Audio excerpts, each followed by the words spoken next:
واللہ ما طلعت شمس ولا غربت.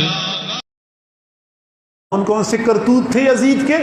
یزید کا پہلا کارنامہ کہ اس نے رحمان کی اطاعت چھوڑی تھی اور شیطان کی اطاعت اختیار کی تھی. اب یزید کا محاسبہ کرنے والے اور ابن زیاد اور شمر کی بارے میں تبصرے کرنے والے کبھی اپنے گریبان میں جھانک کے دیکھنا چاہیے کہ حضرت حسین نے یزید کی جن کرتوتوں سے پردہ اٹھایا ہے وہ کرتوت میں تو سر انجام نہیں دیتا، وہ غلطیاں میں تو نہیں کرتا. اگر خدا نہ خواستہ میں وہی غلطی کرتا ہوں جو یزید نے کی تھی تو گویا کہ میں یزید کے نقش قدم پہ چلنے والا ہوں اور میں حضرت حسین کا پیروکار نہیں ہوں.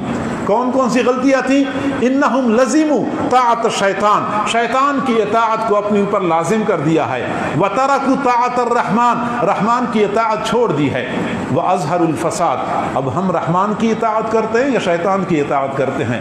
تھوڑی دیر بعد کی بات ہے، جب ہم گھر سے یہاں سے باہر نکلیں گے تو باہر دوسروں کی بیٹیاں اور بہنیں سڑکوں پہ چلتی ہوئی نظر آئیں گی، پھر پتہ چلے گا کہ ہم رحمان کی اطاعت کرنے والے ہیں یا شیطان کی اطاعت کرنے والے ہیں. پھر ہم نے گھروں میں جانا ہے، پھر اسکرین کے سامنے بیٹھ کے ترقتی جسموں کے تماشے دیکھنے ہیں، پھر ہم فیصلہ کر سکتے ہیں کہ ہم رحمان کی اطاعت کرنے والے ہیں یا ہم شیطان کی اطاعت کرنے والے ہیں. یزید نے رحمان کی اطاعت چھوڑی ہے، شیطان کی اطاعت اختیار کی ہے. وَأَظْهَرُ الْفَسَاد، انہوں نے زمین میں فساد برپا کر رکھا ہے. کیا ہم زمین میں فساد نہیں پھیلاتے؟ کیا ہم عریانی، فحاشی اور بے حیائی کے ساتھ زمین کو ہم نے فساد گاہ نہیں بنایا؟ دوسروں کی بیٹیوں کی عزتوں کو پامال کر کے، دوسروں کی بیٹیوں کو نچا کے، دوسروں کے حقوق پہ قبضے کر کے، رشوت بدعنوانی کا بازار گرم کر کے کیا ہم زمین میں فساد نہیں پھیلا رہے؟ کیا آج کا جج اور وکیل جو ظالم کو پناہ دینے کی کوشش کرتا ہے، ظالم کو بچانے کی کوشش کرتا ہے، مظلوم کو پس زندان دھکیلنے کی کوشش کرتا ہے، کیا یہ فساد نہیں ہے؟ کہ یہ فساد ہم نے برپا نہیں کر رکھا؟ وَأَظْهَرُ الْفَسَادِ وَعَطَّلُ الْحُدُودِ، یزید اور یزید کے ساتھیوں نے حدود اللہ کو معطل کر رکھا ہے.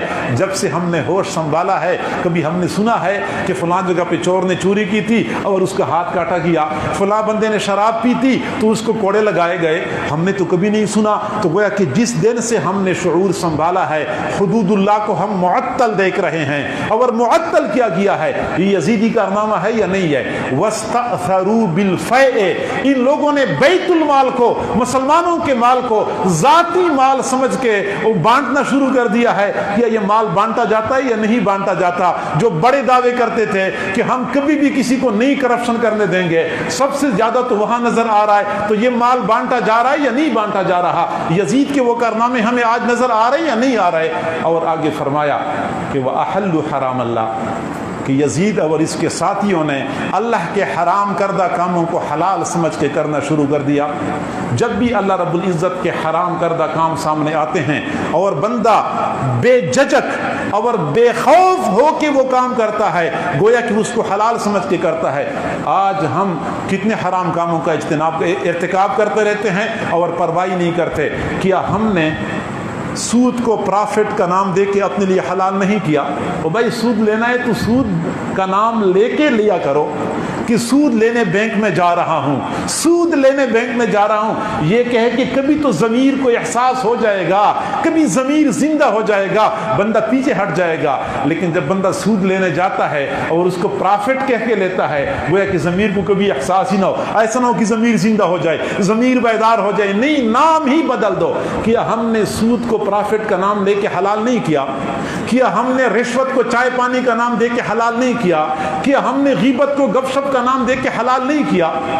کتنے سارے حرام. کیا ہم نے جھوٹ کو چلاکی اور بہانہ بازی کا نام دے کے حلال نہیں کیا؟ یعنی کتنے سارے حرام کام ہیں جو صریح حرام ہیں، ہم اس کا ارتکاب کرتے ہیں. تو جو کام یزید کرتا تھا وہی کام تو ہم سارے کے سارے کرتے ہیں. تو پھر ہمیں ماننے میں کیا تردد ہے کہ ہم یزید کے نقش قدم پہ چلنے والے ہیں؟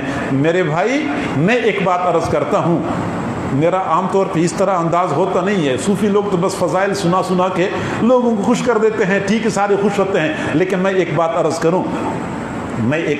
کروں کہ اگر اس وقت حضرت حسین اور یزید اس زمانے میں ہوتے یا ہم اس زمانے میں ہوتے تو ہم جب اپنے اعمال کو دیکھتے ہیں، اپنے طریقہ کار کو دیکھتے ہیں، تو ہم یہ آسانی سے اندازہ لگا سکتے ہیں کہ ہم حضرت حسین کی ساتھیوں میں نہ ہوتے، ہم یزید کے ساتھیوں میں ہوتے، کیونکہ یزید کے تمام تر صفات تو ہمارے اندر پائی جاتی ہیں، ان کی تمام تر خصلتیں تو ہمارے اندر پائی جاتی ہیں، تو ہم یزید کے ساتھیوں میں ہوتے، ہم حضرت حسین کے ساتھیوں میں نہ ہوتے۔